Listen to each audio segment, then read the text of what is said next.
جیسا کہ آپ نے سن لیا کہ 100 کے بعد تو آتا ہی آتا ہے. جن کی یاد میں آج جلسہ ہے یہ ایسا مجدد ہے کہ 1000 کا بھی حصہ شامل ہے اور 100 کا بھی حصہ شامل ہے. اب سوچئے کہ قوت ان کی کتنی ہوگی.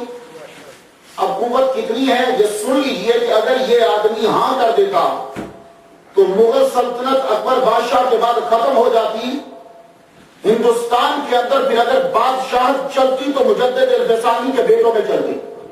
یہ جملہ آپ کے لیے کافی ہے، میں اسٹارٹ یہیں سے لینا چاہتا ہوں کہ اگر یہ آدمی ہاں کر دیتا، مجدد الفسانی ہاں کر دیتے تو اکبر بادشاہ کے بعد پھر اور کوئی ہندوستان کا بادشاہ نہ ہوتا. اکبر بادشاہ کے بعد دوسرا بادشاہ پورے ہندوستان کا مجدد الفسانی ہوتے اور ان کے بعد ان کی نسل اور خلفاء چلتے. تو انہوں نے کہا ہمیں یہ تاج نہیں چاہیے، یہ تخت نہیں چاہیے، نبی کے قدموں کے اندر جگہ چاہیے. اب ایسے بندے کو سننے کے لیے حاضر توالی چاہیے، لیکن اب مجھے بہت بنانا پڑے گا کہ رب نے جس کو علامہ غالب صاحب کہہ رہے ہیں کہ 1000 اور 100، یہ 1000 کا کیا چکر ہے. اور سن لیجئے اعلیٰ حضرت عظیم البرکت الشام رضا خان بریلوی رحمۃ اللہ علیہ نہ ہوتے تو نبی کا عشق ختم ہو چکا ہوتا، مجدد الفسانی نہ ہوتے تو دین ہی ختم ہو چکا ہوتا. کیا بات ہے، جواب جان رکھیے گا، دین ہی ختم ہو چکا ہوتا، مختار دین ہی ختم ہو چکا ہوتا. تو سن لو، اعلان ہو گیا مسجد میں کوئی اذان نہیں دے گا. اب مجدد الفسانی آنے لگے ہیں لیکن مجھے پہلے بہت بتانا ہے. اذان کوئی باہر اذان نہیں دے گا، بادشاہ کے دربار میں مسجد نہیں بنے گی. آپ سنتے جاؤ اس مجدد نے آگے کیا کیا ہے. بادشاہ کے دربار میں مسجد نہیں تھی. آدھی رات کو کھڑا ہو کے بادشاہ سورج کی پوجا کرتا تھا. سورج کی پوجا کا ایک وقت آدھی رات کی ہے، ایک وقت جب سورج نکلتا ہے، ایک وقت جب سورج بیچ میں ہوتا ہے، ایک وقت عبادت کا سورج کا وہ ہے، پوجا کا جب سورج ڈوبتا ہے. اسی لیے 3 اوقات میں سجدہ حرام ہے. کیوں؟ اس وقت سورج کے پجاری پوجا کرتے ہیں. تو 4 وقت، تو سورج کا پجاری تو 3 وقت کرے گا. اکبر بادشاہ 4 وقت سورج کی پوجا کرتا تھا رات بیچ میں اٹھ کر، اور اس نے سورج کا نام رکھا تھا حضرت نیر اعظم. یہ سورج کا نام تھا حضرت نیر اعظم. 1000 نام سورج کے اسے آتے تھے اور سب کے سب وہ جگتا تھا. اب سنتے جاؤ کہ مجدد نے کیا کیا ہے. ہم لوگ تو نام سن کر بیٹھ جاتے ہیں نا، نہیں، ان لوگوں کا ہم پر احسان ہے آج جو تو مسجد میں نماز ادا کر رہا ہے، اور یہ تجھ پہ لازم ہے کہ ان کا دن منا اور ان کو خراج عقیدت پیش کر. تو بادشاہ صبح کے وقت اٹھتا، شمیں جب رات کو جلنے لگتی تو اعلان تھا سب کے لیے کہ جب بادشاہ شمیں جلانے لگے تو سب اپنے سر کو جھکا دے. تو شمیں جب جلتی تھی تو سر جھک جاتے تھے. ہما وقت دربار میں آگ جلتی رہتی، مجوسیوں کی طرح آگ کی پوجا کی جاتی.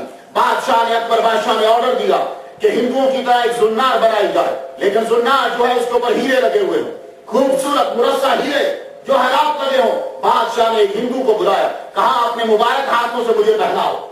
یہ سنتے جاؤ مجدد نے کیا کیا آگے. تو اکبر بادشاہ نے وہ زنار، وہ جو تار وہ پہنتے ہیں دھاگا، وہ پہنا. کہا یہاں کشکا لگایا گیا. اس کے بعد اعلان کر دیا گیا، جین مت کے اسکالر کو بلایا گیا، آپ بتاؤ کہ یہ جانور کیوں نہیں کھاتے. اس نے ایسے عقلی دلائل دیے. اکبر بادشاہ نے اعلان کیا آج کے بعد ویجیٹیرین ویجیٹیبل شروع ہوگی، دربار کے اندر گائے کا گوشت حرام. یہ اعلان کر دیا گیا. اس کے بعد دربار کے اندر جتنے ملا تھے ان میں 2 مولوی تھے، ابو الفضل اور اس کا بھائی فیضی. یہ دونوں بیٹے ہیں مبارک کے. مبارک جو تھا یہ احمد آباد میں پلا ہے. احمد آباد جو ہے وہ کبھی گڑھ ہوتا تھا اسماعیلیوں کا. اسماعیلیوں کی ساری تعلیمات اس کے اندر اس نے پرورش کی اپنے بیٹوں ابو الفضل اور فیضی کی. ابو الفضل اور فیضی دونوں ایسا بڑا یہ اسکالر اور علامہ ہے، بادشاہ کا بیڑا غلط کر کے رکھ دیا. یہ چونکہ خود مسلمان نہیں تھے دونوں، ابو الفضل بھی مسلمان نہیں ہے، فیضی بھی مسلمان نہیں ہے، اس لیے کہ یہ صحابہ کو گالیاں دیتا تھا. محمد مصطفیٰ کی نبوت کا یہ ابو الفضل فیضی قائل نہیں ہے. میں بھی گفتگو کروں گا، سنتے جانا. بڑی ابھی میں بنیاد بنا رہا ہوں کہ تمہیں سمجھ آئے کتنی بڑی ہستی کو سننے ہو. ابھی سنتے جاؤ. اعلان کر دیا گیا، دیکھو شراب اگر کوئی رفاہیت کے لیے پیتا ہے اور علاج کے لیے پیتا ہے تو شراب جائز ہے. تو رفاہیت کے لیے اور علاج کے لیے شراب اکبر بادشاہ نے جائز کرا دی. آپ پوچھو گے کہ اکبر بادشاہ جس کو گریٹ اکبر کہتے ہیں، یہ اکبر مرتد جو تھا جس کو گریٹ بول رہے ہو، یہ ایسا کیوں کہتا تھا؟ اس لیے ابو الفضل فیضی نے اور دربار کے تمام ملا نے جن میں قاضی ابراہیم شامل ہے، جس میں حاجی عبدالسمی شامل ہے، یہ سارے کے سارے لوگ شامل ہیں، انہوں نے اعلان کیا کہ امام عادل جو ہوتا ہے وہ مطلقاً مجتہد سے افضل ہوتا ہے۔ یہ جب اعلان ہوا کہ وہ مجتہد سے افضل ہوتا ہے تو بادشاہ نے کہا جب میں مجتہد سے افضل ہوں تو میرا حکم جو ہے وہ قرآن کے حکم کے برابر ہے، اور اگر کبھی بادشاہ حکم قرآن کے الٹ دیے تو بادشاہ کا حکم مانا جائے گا، قرآن کو چھوڑ دیا جائے گا۔ سنو ان مجددوں کا ہم پر احسان۔ اب جب یہ ہوا تو